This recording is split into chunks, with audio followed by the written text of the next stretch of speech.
किसान भाइयों नमस्कार, स्वागत है आप सभी का कृषि समाचारों के आज के इस अंक में। सबसे पहले नजर डालते हैं प्रमुख कृषि समाचारों पर।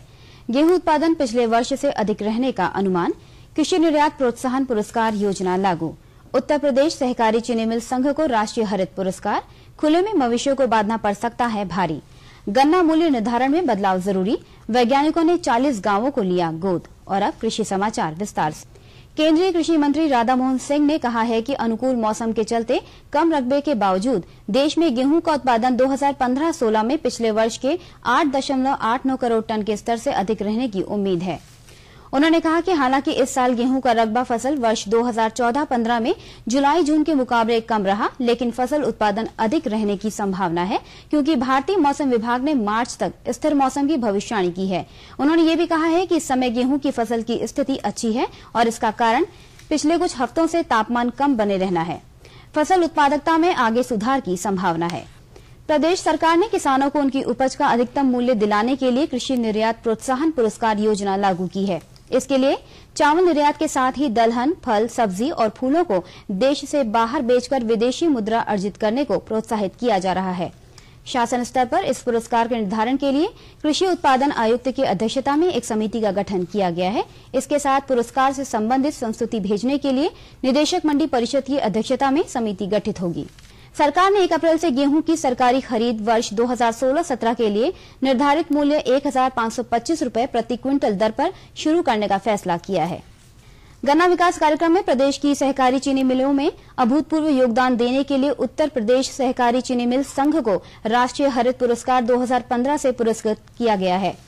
नई दिल्ली में आयोजित national agriculture youth convention programme में केंद्रीय कृषि मंत्री राधा मोहन सिंह ने ये पुरस्कार संघ को दिया।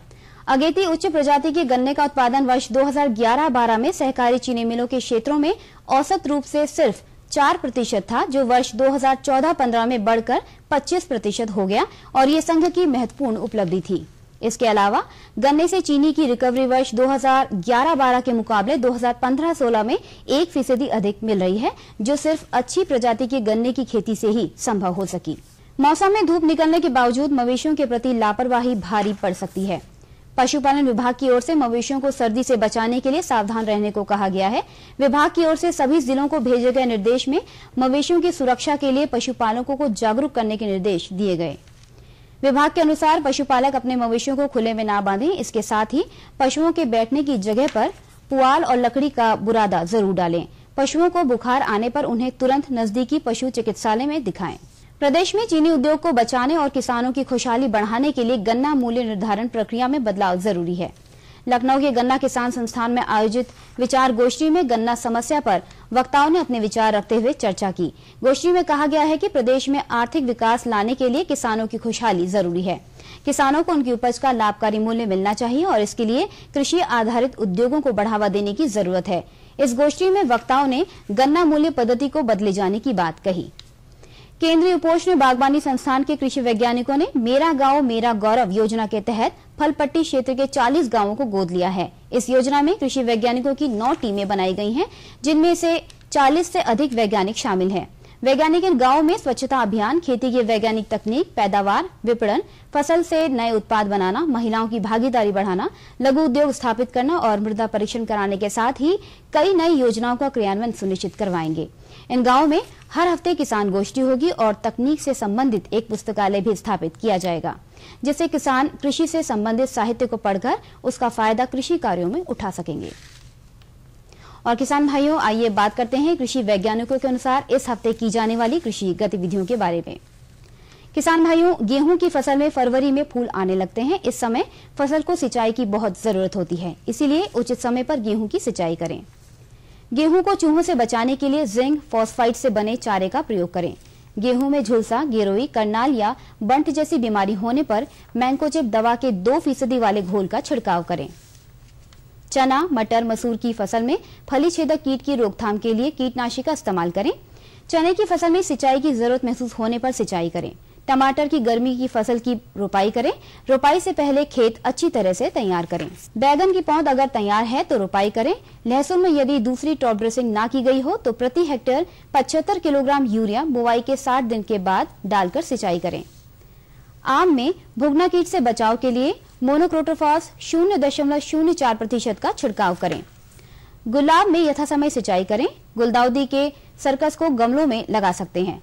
किसान भाइयों, कृषि समाचारों के बाद आइए अब जानकारी लेते हैं औसत मंडी भावों की।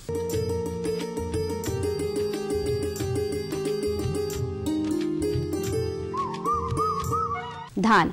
प्रदेश की विभिन्न मंडियों में धान का प्रति क्विंटल भाव इस प्रकार रहा। लखनऊ की मंडी में 1420 रुपए प्रति क्विंटल, लखीमपुर में 1405 रुपए, फैजाबाद में 1450 रुपए, हरदोई में 1415 रुपए और शाहजहांपुर की मंडी में 1406 रुपए प्रति क्विंटल रहा। चावल की बात करें तो चावल का भाव प्रति क्विंटल इस प्रकार रहा। लखनऊ की मंडी में 2160 रुपए, लखीमपुर में 2090 रुपए, फैजाबाद में 2110 रुपए, हरदोई में 2170 रुपए और शाहजहांपुर की मंडी में 2145 रुपए प्रति क्विंटल भाव रहा। गेहूं का भाव प्रति क्विंटल इस प्रकार रहा। लखनऊ की मंडी में 1680 रुपए प्रति क्विंटल, लखीमपुर में 1650 रुपए, फैजाबाद में 1615 रुपए, हरदोई में 1610 रुपए और शाहजहांपुर की मंडी में 1580 रुपए प्रति क्विंटल भाव रहा। दलहन में मसूर का भाव प्रति क्विंटल इस प्रकार रहा। लखनऊ की मंडी में 7350 रुपए प्रति क्विंटल, लखीमपुर में 7560 रुपए, फैजाबाद में 6900 रुपए, हरदोई में 7800 रुपए और शाहजहांपुर में 6880 रुपए प्रति क्विंटल भाव रहा। चने का भाव प्रति क्विंटल इस प्रकार रहा। लखनऊ की मंडी में 5350 रुपए प्रति क्विंटल, लखीमपुर में 5565 रुपए, फैजाबाद में 5500 रुपए, हरदोई में 5220 रुपए और शाहजहांपुर की मंडी में 5060 रुपए प्रति क्विंटल भाव रहा। विभिन्न मंडियों में गुड़ का भाव प्रति क्विंटल इस प्रकार रहा। लखनऊ की मंडी में 2850 रुपए प्रति क्विंटल, लखीमपुर में 2750 रुपए, फैजाबाद में 2875 रुपए, हरदोई में 2480 रुपए और शाहजहांपुर की मंडी में 2320 रुपए प्रति क्विंटल भाव रहा। आलू का भाव विभिन्न मंडियों में प्रति क्विंटल इस प्रकार रहा। लखनऊ की मंडी में 550 रुपए प्रति क्विंटल, लखीमपुर में 490 रुपए, फैजाबाद में 490 रुपए, हरदोई में 460 रुपए और शाहजहांपुर की मंडी में 405 रुपए प्रति क्विंटल भाव रहा। टमाटर का भाव प्रति क्विंटल इस प्रकार रहा।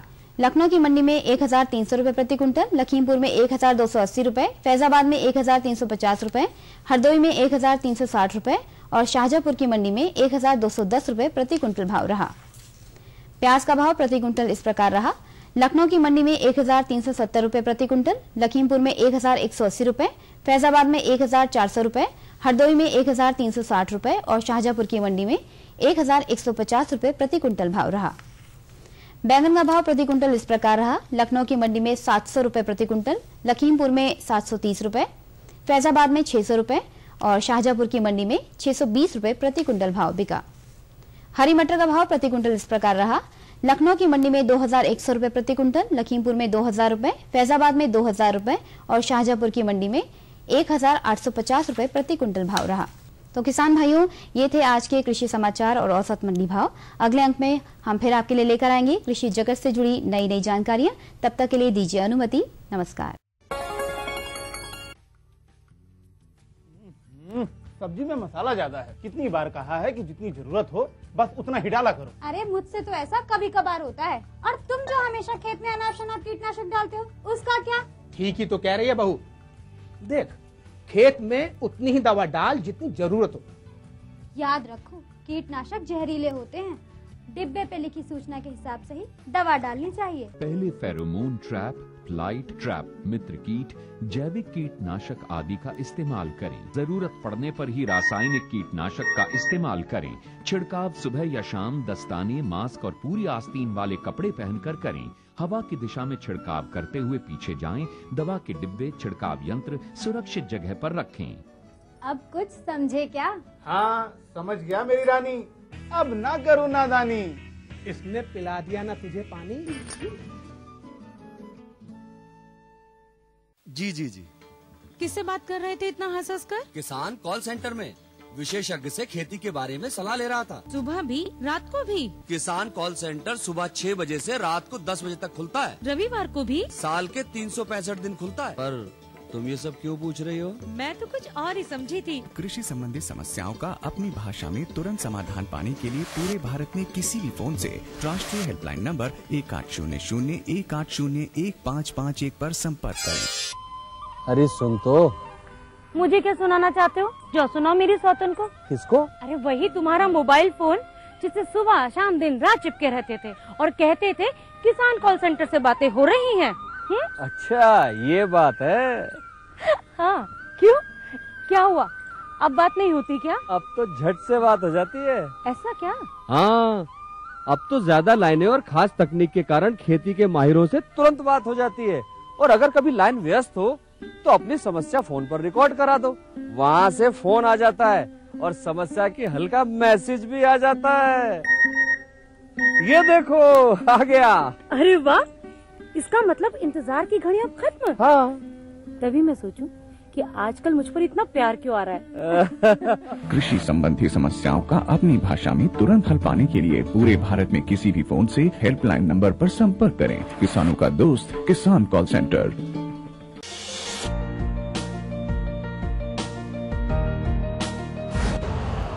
यूरिया का स्वदेशी उत्पादन 70 लाख टन बढ़ाने के लिए 6 उर्वरक संयंत्रों का उद्धार किया जा रहा है। FCIL के गोरखपुर, सिंदरी, तलचर और रामागुंडम संयंत्र, HFCL की बरौनी इकाई और PVFCL की नामरू फोर्थ। सोने पर सुहागा ये है कि देश में अब बनेगा सिर्फ नीम लेपित यूरिया, क्योंकि इससे होगा किसानों का फायदा ही फायदा। अनाज का उत्पादन 10% तक बढ़ेगा। बढ़ेगी 10 से 15% नाइट्रोजन क्षमता।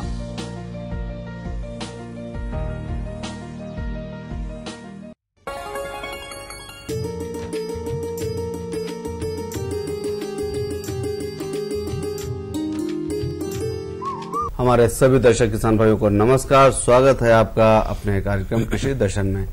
किसान भाइयों, अक्सर हम सोचते हैं कि फसलों की खेती करने के लिए हमको बहुत बड़े खेत की आवश्यकता है, लेकिन आज हम जो आपको जानकारी देंगे उससे आपको पता चलेगा कि बहुत खेती करने के लिए खेत के अतिरिक्त भी बंद जगह का भी हम इस्तेमाल कर सकते हैं।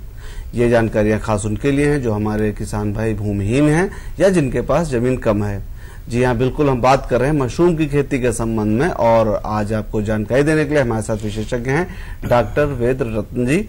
आप प्राध्यापक हैं पादप रोग विज्ञान विभाग, चंद्रशेखर आजाद कृषि प्रौद्योगिकी विश्वविद्यालय कानपुर में।